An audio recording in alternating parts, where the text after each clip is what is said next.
Hi everyone, good day! In this video, I'll be teaching you how to copy hashtags on Instagram.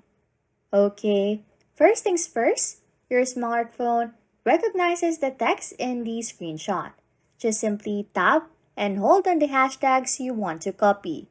Start from the first hashtag, just drag your finger to select all of them and then tap copy from the menu that appears. With the hashtag copied to your clipboard, you can use them wherever you like.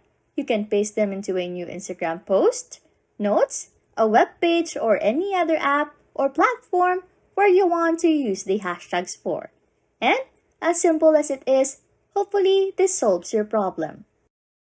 Anyways, if you like content like this, don't forget to subscribe to this channel or comment down below any tutorials you want us to make, so we can help you. And that's it. You can now copy hashtags on Instagram. Thanks for watching and happy scrolling.